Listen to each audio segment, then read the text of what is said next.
boy. You're welcome. You spot it. Yes! You can't shoot this round. You're like, you can direct. Hello and welcome to Lost in Sci-Fi and Fantasy. I'm your host Leo, and today we're going to be talking about the books The Pyramid by Sean Carney and The Autticus by Tom Reed. These are both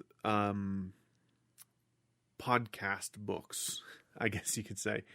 The Autticus is an adaptation of a D&D's for Nerds D&D campaign of the same name, I believe. Also, I believe it is The Autticus. And The Pyramid is not based off of anything, but it is written by one of the co-hosts of the podcast Scaredy Boys. Both of them are, I believe, part of the Sans Pants Radio Network, a network that I have a deep and ever growing love for. I love their content. I love what they do.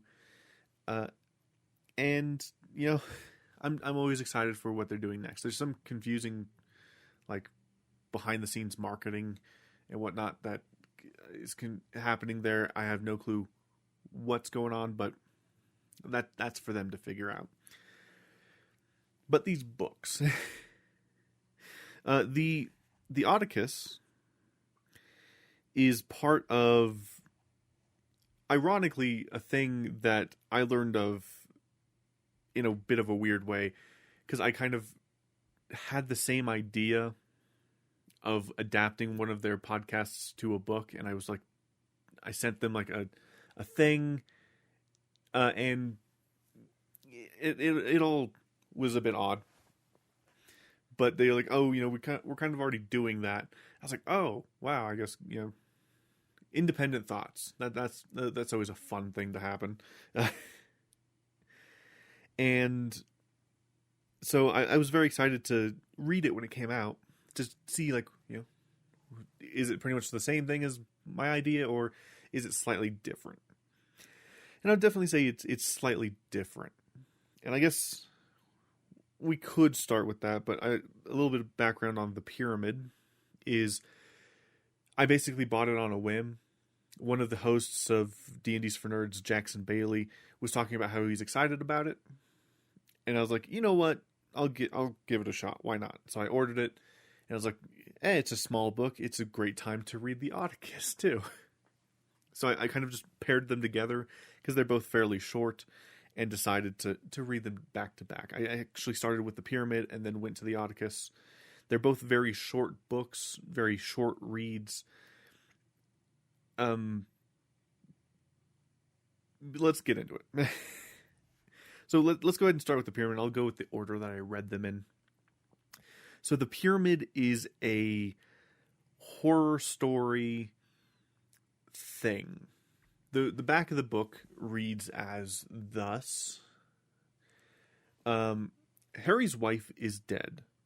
His daughter, stationed at a research base in the Himalayas, doesn't know. Communications are down and no one has heard from her for a long time. Too long. Harry must journey out in the heart of winter to bring her home.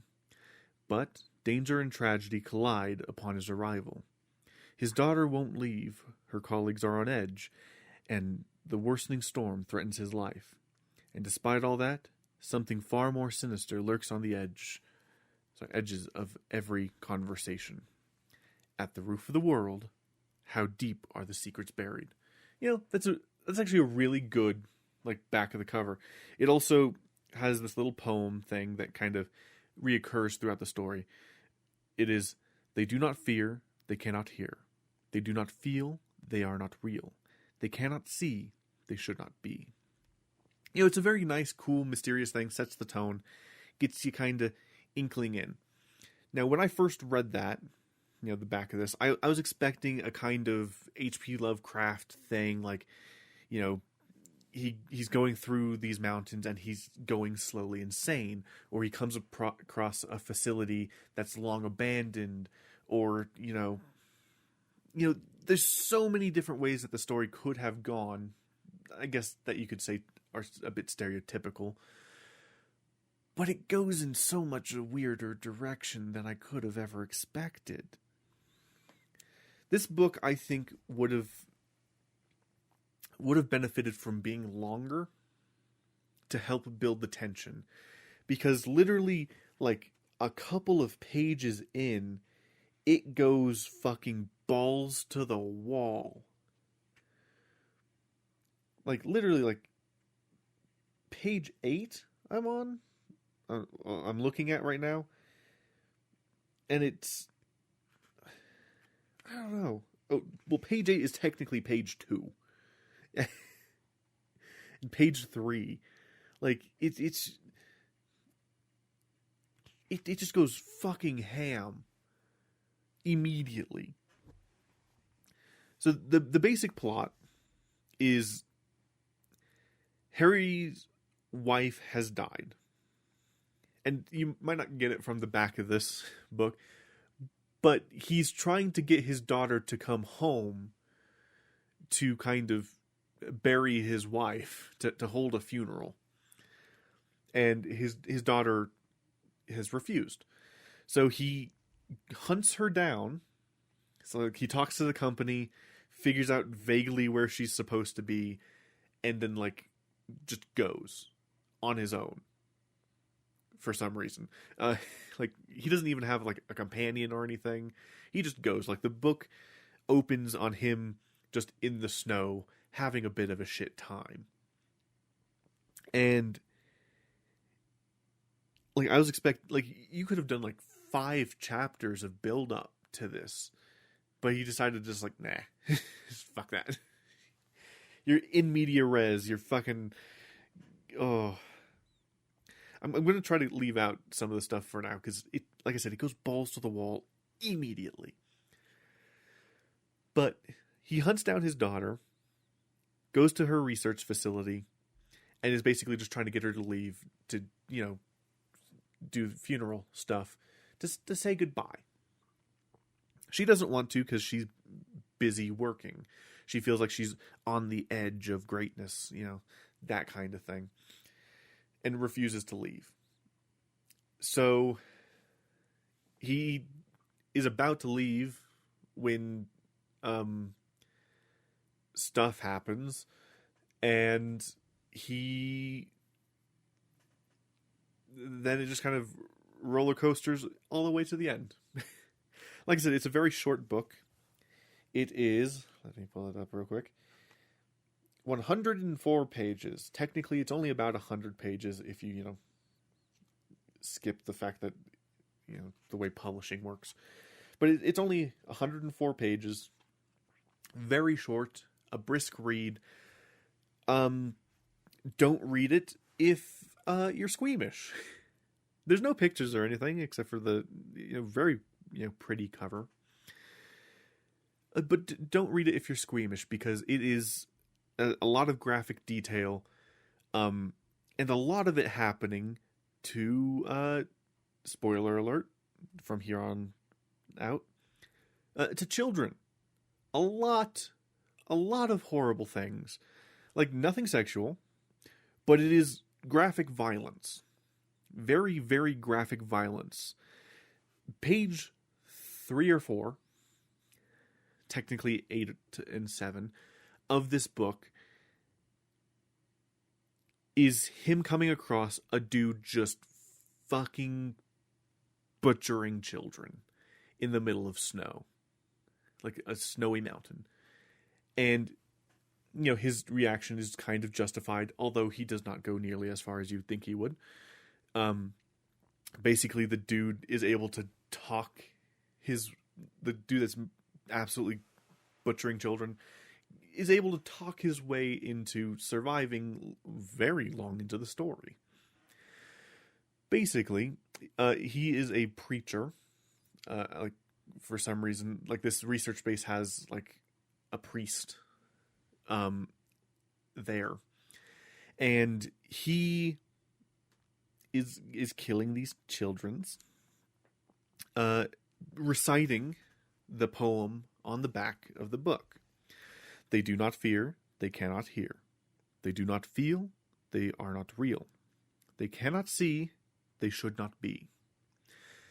So he's reciting that the entire time, and it's very uncomfortable. But basically, the guy survives this. He kills all of the children in his company, save for one girl who, in a very graphic description, has her eyes pulled out,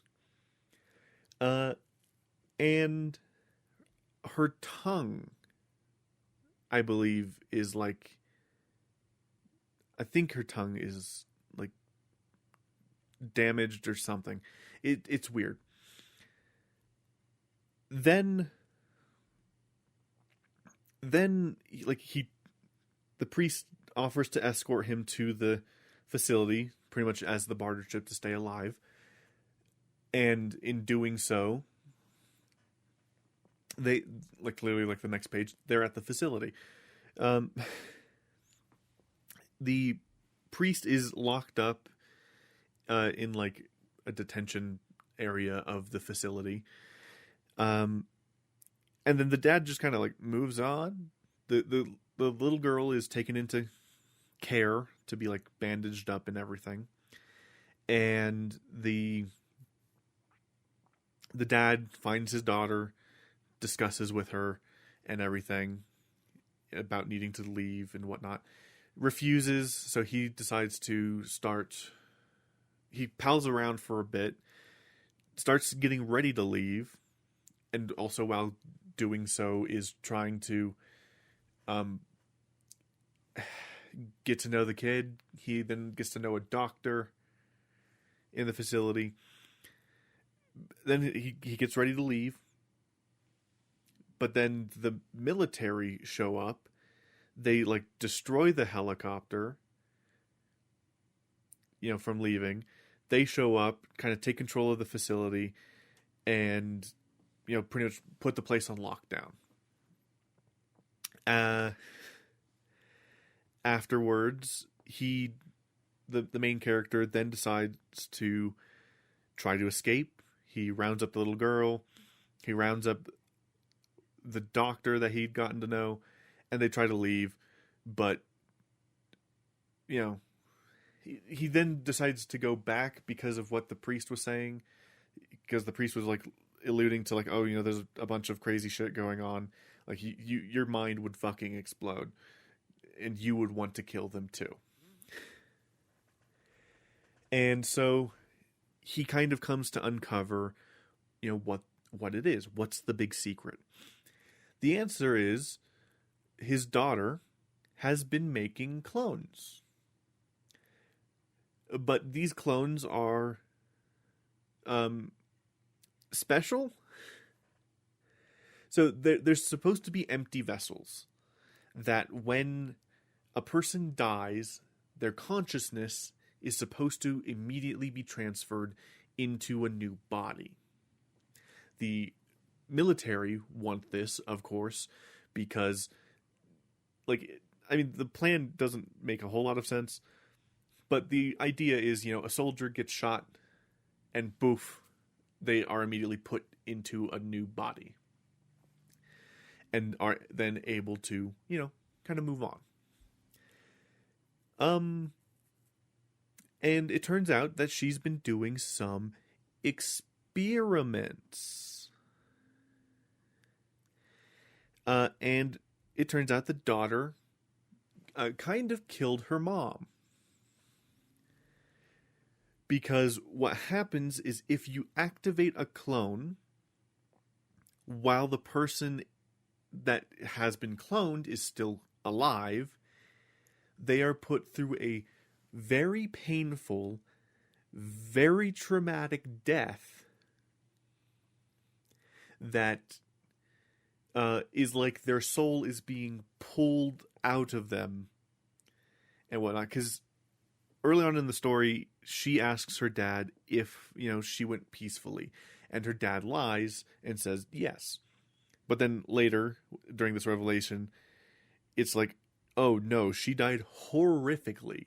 And it was very traumatic for both her and him.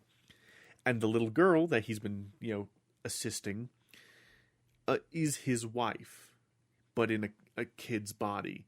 And she is so far the only successful experiment. Because every other time that someone has been put into another body, they kind of revert back to that age. They don't maintain their consciousness like they're supposed to. But for some reason, her mom did. And her theory is that it's because it happened kind of while she was still alive. But that's not the case, because the priest also gets forcibly ejected, I think. He either gets forcibly ejected or he is killed. I can't remember which. But he pops out as a kid that just has the memories of a 10-year-old. So it's very weird. In the end, the military guy pretty much like shoots Harry's daughter, and in order to try to save her, they put her into a new body, and they like thought that they killed the military guy, and they're like sitting there like, oh, we can start fresh and whatnot, even though we're all kids, because Harry also dies and is put into a kid's body. It's a very fucking weird ending. But so they're like, oh, we can start again and whatnot. This will be okay. But then their daughter gets fucking shot again by the military guy, who then they kill. It's very weird, very depressing ending. Especially when you think that that's where the book ends. So now it's just two, 10-year-olds in the middle of the Himalayas. What the fuck's gonna happen next? Who knows? Is it a good book? Kinda. It's written fine. The characters are okay. The problem is the book is too short, so you don't really get to actually know the characters much. The book would have benefited heavily from being longer. It's one of the rare cases where it's this should have been more. Because it would have given more of a chance to build up the tension, to let you know more about who you're following around, to let you have, more stakes, to maybe be able to put one and one together and maybe solve this weird ass mystery. But no, you're introduced and child murder. It's fucking weird. And the whole thing behind the saying is that is what they are told.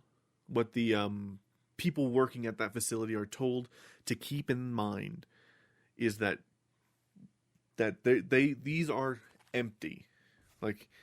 They do not fear, they cannot hear, they do not feel, they are not real, they cannot see, they should not be. It's supposed to be a coping mechanism for the people working there to kind of, move aside the morals of the situation. And some of the people took it a bit too far, as to when they're actually occupied, they're still nothing. So it's fine to just kind of get rid of them. And that's what the priest was doing at the beginning, is he was trying to purge it as much as possible. But yeah, a bit of a downer start. But yeah, again, it's a book that would benefit from being longer so that you could actually get to know the characters, learn a bit more about them. But overall, it's fine. If you heard all of that, I pretty much told you all of the story. But if you're still interested, it's okay. It's fairly cheap. It's like $9, something like that. And he is this is one of his first-ish short stories. I think he's written a couple of others, maybe. But I would say give it a chance. If you like kind of weird horror stuff. It's not bad. It's just very uncomfortable. But anyway, moving on from that, let's go ahead and move on to the next story, The Autticus. As a bit of a refresher, The Autticus is an adaptation of the series, the mini-series, The Autticus, for D&D's for Nerds. The mini-series that they did, it was back when they did seasons. They used to do seasons of the show. In between, they would do little short side quests, is what they used to call them, where you kind of follow a different thing. And there was like a cute little intro thing where they started off as their characters from the previous season and kind of, bump transition kind of thing. It's cute. But the podcast itself is fantastic. I don't know if it is readily available on, like, just for free, because I first listened to it as a bonus that was added to their audiobooks on tape. Because a lot of podcasts around that time were releasing them on these little USB cassettes that I absolutely love. I have a ton of them. But basically the story is, it's just, it's Moby Dick, but with an airship.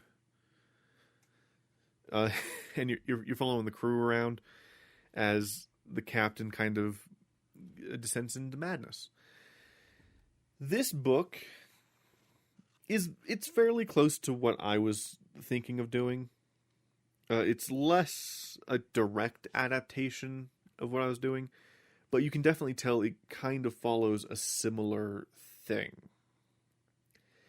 The issue I have with it is it does my least favorite thing a book could do, and that is not clearly state when you're switching perspectives. So 1 second you're following the characters' names are hard to follow. It's Nathaniel, Ira, and Atticus, which is very annoying. Atticus's name is really fucking annoying because it's very close to the title of the book, The Autticus, which is also the name of the ship, The Autticus. So it's a little bit annoying there, but you'll be following Nathaniel one moment, and then all of a sudden, slap in the face, you're now following Ira. Then punch in the gut, and now you're following Autticus. And there's no rhyme or reason. It'll hop between the three at a whim's notice. And I think it's because, in general, that's how the podcast was going, They would follow one person, then hop to the next person to see what's going on. And one character might just be missing for a large chunk of the book. But overall, I think it worked okay as an introduction. If you can't access these episodes, which I think you can, I think they're actually available free on the Sanspants website. I'm not 100% sure on that, though. It's a really good adventure. The only issue is the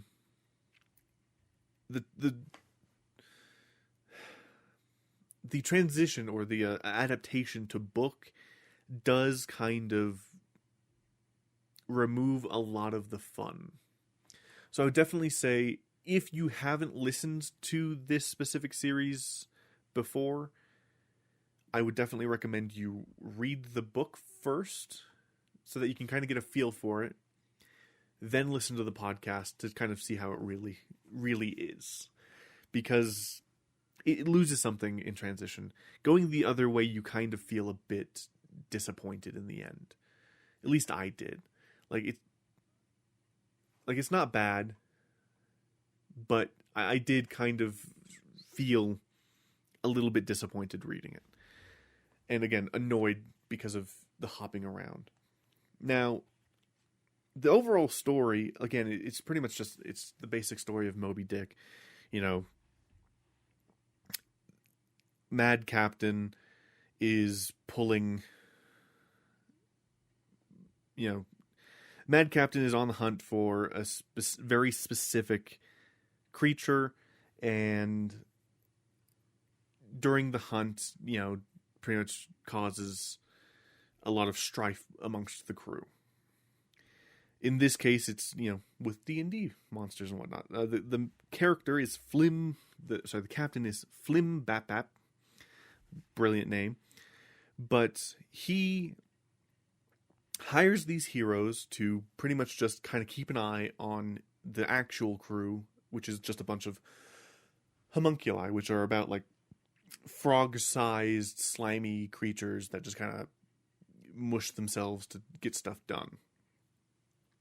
And they do that job with varying levels of interest. And while going, they notice that there's like this big cloud of creatures that they're flying towards.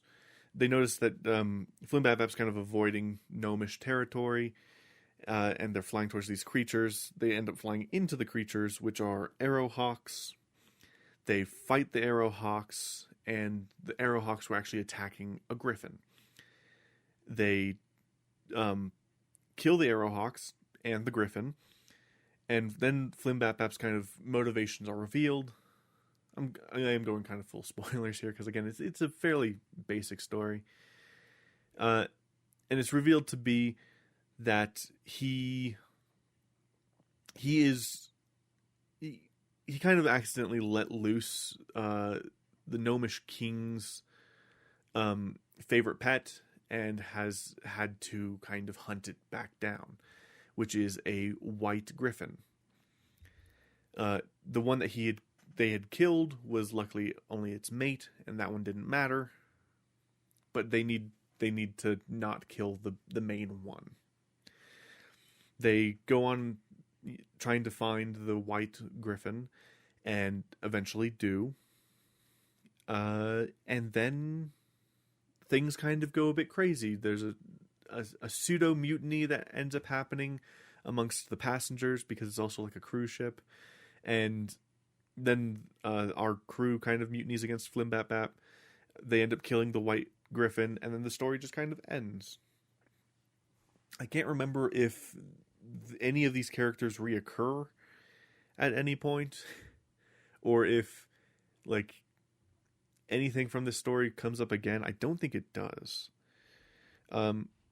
If you're curious about the episode series that I wanted to see adapted into a book, my favorite series of theirs is the Merchant of Grape Birth trilogy. It is my favorite because of two things. One, the series it's named after one of the characters. It's Grape Birth, the merchant from the town of Grape Birth. It's lovely. He dies in the second season, like at the very beginning of the second season, and it is my favorite thing. Like, he comes out of a portal, ends up running into a bear, and just fucking dies. It is one of my favorite things. And then from then on, he then shifts characters to I believe the character's name is Garmin Electric, or Darmin Electric, who is the mayor of Grape Birth. So it kind of still works, but they kind of move along. The first series of it is them just kind of having a rotating cast of guest stars, which I like. So it's I actually think the main person going along with Jackson Bailey is Tom Reed, who wrote this book. So it's a bit of shame that they didn't do Merchant of Great Birth. But it's a rotating cast of characters that just kind of pops in for like an episode or two to do like an arc, and each one, has a dungeon and a dragon. So it's satisfying the whole Dungeons and Dragons thing that they have to deal with. And at the end, they kind of walk away, and then the next time they get a new cast member in. It's a lovely time. So I would have preferred to see something like that adapted into a book, but I can't really complain all that much, because overall, The Autticus being adapted is fine. There's a few writing issues I have with it, like some of the pacing is just off. Some of the, I would have preferred if they had expanded a bit on it, because some things can feel very dry, and then the hopping around kind of gets annoying. And also it's like weirdly narrow on it's getting a little bit nitpicky, but like looking at the page, like the book itself is kind of oddly wide for how like thin it is. And then you open it up and like the typeset is very narrow, like as if it was written on a phone. Not to say it was, but it's very narrow for some reason, and I don't know why. There's a lot of page real estate that is not being used. But of course, if it was used, it'd probably be an even shorter book. This book clocks in at 107 pages, so that's why I kind of paired them together when I was reading, is because they were both fairly short. In fact, I read, I believe, The Pyramid in a day. I just sat down, read through all of it, and I was done. The Autticus, though, took me a lot longer because I was more familiar with, of course, the source material. So every time I would read it, the images that would come up when I was watching or listening to the podcast kept coming up. And afterwards, I did just kind of end up listening to the podcast after I was done reading it, and it was much more cathartic. And then, of course, I listened to one of their even more deserving of a book adaptation series, Jaren's Outpost Hustle and Jaren's Outpost Rumble. Two of my favorite series of theirs, in which basically it goes so wrong so fast, and it's so beautiful. Basically, in the Jaren's Outpost duology, what happens is all of these characters are kind of separate and have their own motivation for doing this thing. I can't remember exactly what I think they're trying to get hold of. Yeah, they're trying to get hold of a gnomish super weapon. All three of them have their own motivations for doing so. One person, it is their duty to do so. Another person, they've been asked by the mob that they're working for to do so. And the third person, the best person, Gregory Piss, is doing so because he has a lot of debt. Like, so much debt that he has to repay. He's trying to, like, marry into someone, like, into a family to get rid of the debt. But he's just having a fucking terrible time of it. So, as they go through with their motivations, they kind of run into each other, interact for a bit, and then Greg Piss just fucks off. And he just starts putting together this beautiful, like, mastermind plan to solve all of his problems in, like, a cascading, like, thing. It's beautiful. And I would highly recommend you listen to it. That would be the Jaren's Outpost Hustle and Jaren's Outpost Rumble series. And those I know are free to listen to, because they're fucking amazing. And I really hope that Greg Piss rises again. It's so good. So good. Anyway, moving on from that. That's about all I can really say. Because sadly, the Autticus does not leave as much of an impression. You know, the Pyramid, it, like, hits you hard and hits you fast. And, you know, kind of pushes you through it. Well, the Autticus is kind of slow and, bumbly. But it's meant to be listened episodically, so it does kind of hurt in book format. And sadly shows me the error of potentially adapting it into just a book. I think that's partially why the Adventure Zone has found more success, because the Adventure Zone was able to be adapted into a comic, and it works really well as a comic. Yeah, so overall, they're okay books. But yeah, definitely proceed with caution when looking at either of these books. One, because, oh my god, it's very graphic. And the other one because listening to the series itself is probably better in general. I haven't actually listened to D&D's for Nerds itself in quite a while. And there's one specific series that I really want to listen to, but I have a fucking huge podcast backlog to get through. In fact, one of those podcasts that I have to eventually work my way towards listening to just the first 10 episodes of is Scaredy Boys, where the author of The Pyramid is from. Anyway, thank you guys so much for listening. I will see you guys next time. Goodbye.